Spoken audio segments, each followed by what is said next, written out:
Hi friends, welcome back to my channel. ಇವತ್ತಿನ ದಿನ ನಾನು ನಾಟಿ ಕೋಳಿ ಸಾಂಬಾರು ಹೇಗೆ ಮಾಡೋದು ಅಂತ ತೋರಿಸ್ಕೊಡ್ತೀನಿ. ಬಿಸಿ ಬಿಸಿ ಮುದ್ದೆ ಜೊತೆಯಲ್ಲಿ ಈ ಸಾಂಬಾರನ್ನು ತಿಂತಾ ಇದ್ದರೆ ಅದರ ರುಚಿನೇ ಬೇರೆ. ನಾನು ಮಾಡ್ತಕ್ಕಂಥ ರೆಸಿಪಿ ನಿಮಗೆ ಇಷ್ಟ ಆದರೆ ಪ್ಲೀಸ್ ಸಬ್ಸ್ಕ್ರೈಬ್ ಮಾಡಿಕೊಂಡು ನನ್ನ ಚಾನಲ್ಗೆ ಸಪೋರ್ಟ್ ಮಾಡಿ. ಪಕ್ಕದಲ್ಲಿರ್ತಕ್ಕಂಥ ಬೆಲ್ಲೈಕನ್ನನ್ನು ಪ್ರೆಸ್ ಮಾಡಿ.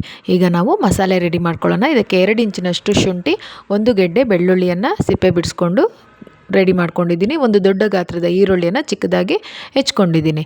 ಇದನ್ನು ನಾವು ರುಬ್ಕೊಂಡು ಬರೋಣ. ನಮಗೆ ಒಂದು ಪೇಸ್ಟು ಇದರದ್ದು ಬೇಕಾಗತ್ತೆ. ಇದನ್ನು ರುಬ್ಬಿದ ಮೇಲೆ ಸಪ್ರೇಟಾಗಿ ಎತ್ತಿಟ್ಕೊಳ್ಳಿ. ಅದೇ ಜಾರ್ಗೆ ನಾವೀಗ ಮಸಾಲೆಯನ್ನು ರುಬ್ಕೊಳ್ಳೋಣ. ಒಂದು 3 ಸ್ಪೂನಿನಷ್ಟು ನಾನಿಲ್ಲಿ ತೆಂಗಿನಕಾಯಿ ತುರಿಯನ್ನು ತಗೊಂಡಿದ್ದೀನಿ. ಇಲ್ಲಿ ಹಸಿ ತೆಂಗಿನಕಾಯಿ ತುರಿಯನ್ನೇ ನಾನು ಬಳಸಿದ್ದೀನಿ. 1 ಟೇಬಲ್ ಸ್ಪೂನಷ್ಟು ಹುರಿಗಡಲೆಯನ್ನು ನಾನು ಇದಕ್ಕೆ ಸೇರಿಸ್ಕೊಳ್ತಾ ಇದ್ದೀನಿ. 1.5 ಇಂಚಿನಷ್ಟು ಚಕ್ಕೆಯನ್ನು ನಾನಿಲ್ಲಿ ಸೇರಿಸ್ಕೊಳ್ತಾ ಇದ್ದೀನಿ. ಹಾಗೆ ಇದಕ್ಕೆ 1/4 ಟೇಬಲ್ ಸ್ಪೂನಷ್ಟು ಜೀರಿಗೆಯನ್ನು ಹಾಕ್ಕೊಂಡಿದ್ದೀನಿ.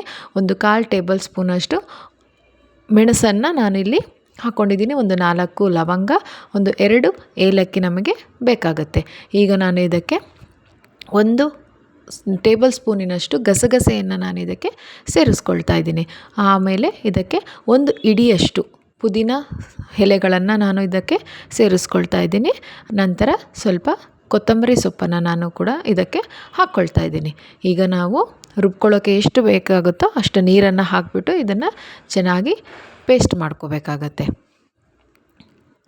ಈ ಹಂತದಲ್ಲಿ ಇದಕ್ಕೆ ನಾನು 2 ಟೇಬಲ್ ಸ್ಪೂನಷ್ಟು ಧನಿಯಾ ಪುಡಿಯನ್ನು ಸೇರಿಸ್ಕೊಂಡು ಮತ್ತು ನಾನು ಇದನ್ನು ರುಬ್ಕೊಳ್ತೀನಿ. ಆಮೇಲೆ ಒಂದು ಕುಕ್ಕರನ್ನು ಇಟ್ಕೊಂಡು ಅದಕ್ಕೆ ನಾವೀಗ ಎಣ್ಣೆಯನ್ನು ಹಾಕ್ಕೊಳ್ತಾ ಇದ್ದೀವಿ. ಎಣ್ಣೆ ಸ್ವಲ್ಪ ಬಿಸಿ ಆಗಲಿ. ಎಣ್ಣೆ ಬಿಸಿ ಆದ ನಂತರ ನಾವು ನೋಡಿ, ಎಣ್ಣೆ ಸ್ವಲ್ಪ ಬಿಸಿ ಆಗಲಿ. ಎಣ್ಣೆ ಬಿಸಿ ಆದ ಮೇಲೆ ಇದಕ್ಕೆ ನಾನು ಈರುಳ್ಳಿಯನ್ನು ಸೇರಿಸ್ತಾ ಇದ್ದೀನಿ. ಈರುಳ್ಳಿ ಸ್ವಲ್ಪ ಬಾಡಿಸ್ಕೋಬೇಕಾಗತ್ತೆ.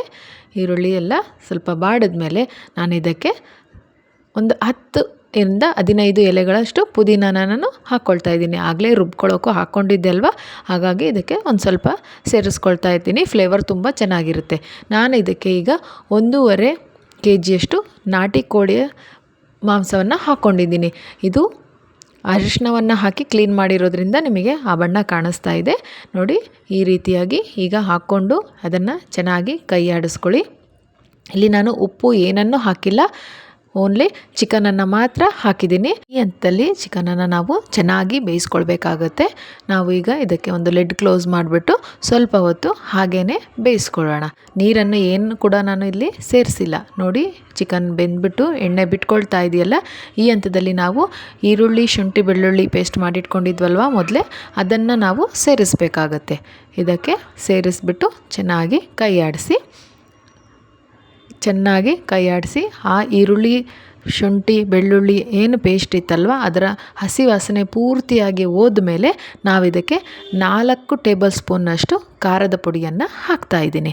ಖಾರ ಅನ್ನೋದು ನಿಮ್ಮ ರುಚಿಗೆ ನೋಡಿಕೊಂಡು ಹಾಕ್ಕೊಳ್ಳಿ. ನಿಮಗೆ ಖಾರ ಜಾಸ್ತಿ ತಿನ್ನೋರಿದ್ರೆ ಖಾರ ಜಾಸ್ತಿನ ಹಾಕ್ಕೊಂಡು ಸ್ವಲ್ಪ ಹೊತ್ತು ಅದನ್ನು ಬಾಡಿಸ್ಕೊಳ್ಳಿ.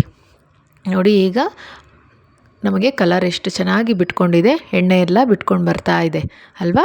ನೋಡ್ತಾ ಇದ್ದೀರಿ ಅಲ್ವಾ, ಚೆನ್ನಾಗಿ ಚಿಕನ್ನು ಖಾರವನ್ನು ಹಿಡ್ಕೊಳ್ತಾ ಇದೆ. ಈಗ ನಾವು ಇದಕ್ಕೆ ಮಸಾಲೆ ಏನು ರುಬ್ಕೊಂಡಿದ್ವಿ ಅಲ್ವಾ, ಅದನ್ನು ನಾವು ಸೇರಿಸ್ಕೊಳ್ತಾ ಇದ್ದೀವಿ. ಸೇರಿಸ್ಕೊಂಡು ಇದನ್ನು ಮಿಕ್ಸ್ ಮಾಡ್ಕೊಳ್ಳಿ. ನಂತರ ಸಾಂಬಾರಿಗೆ ಎಷ್ಟು ಬೇಕಾಗುತ್ತೆ ಅಷ್ಟು ನೀರನ್ನು ನೀವು ಹಾಕ್ಕೊಳ್ಳಿ. ನಾನು ಈ ಹಂತದವರೆಗೂ ಕೂಡ ಎಲ್ಲೂ ಉಪ್ಪನ್ನು ಸೇರಿಸಿಲ್ಲ. ಮೊದಲೇ ನಾವು ಉಪ್ಪನ್ನು ಹಾಕಿಬಿಟ್ಟು ಬೇಯಿಸಿದ್ರೆ ನಮಗೆ ಆ ಮಾಂಸ ಅನ್ನೋದು ಸ್ವಲ್ಪ ಗಟ್ಟಿ ಆಗಿಬಿಡುತ್ತೆ. ಹಾಗಾಗಿ ನಾನು ಕೊನೆಯ ಹಂತದಲ್ಲಿ ಉಪ್ಪನ್ನು ಸೇರಿಸ್ತಾ ಇದ್ದೀನಿ. ಸಾಂಬಾರು ನಿಮಗೆ ಯಾವ ರೀತಿಯಲ್ಲಿ ಬೇಕೋ, ತೆಳು ಬೇಕಿದ್ರೆ ಸ್ವಲ್ಪ ನೀರು ಜಾಸ್ತಿ ಹಾಕ್ಕೊಳ್ಳಿ, ಗಟ್ಟಿ ಬೇಕಂದರೆ ನೀರಲ್ಲಿ ಸ್ವಲ್ಪ ಕಡಿಮೆ ಮಾಡ್ಕೊಳ್ಳಿ. ಈಗ ಕುಕ್ಕರ್ ಕ್ಲೋಸ್ ಮಾಡಿ ಒಂದು 4 ವಿಷಲನ್ನು ನಾನು ಬರೆಸ್ಕೊಳ್ತಾ ಇದ್ದೀನಿ. 4 ವಿಷಲ್ ಬಂದ ಮೇಲೆ ಕುಕ್ಕರ್ ತಣ್ಣಗಾದ ಮೇಲೆ ಓಪನ್ ಮಾಡಿ ನೋಡಿ, ನಿಮಗೆ ಸಾಂಬಾರು ರೆಡಿ ಆಯಿತು.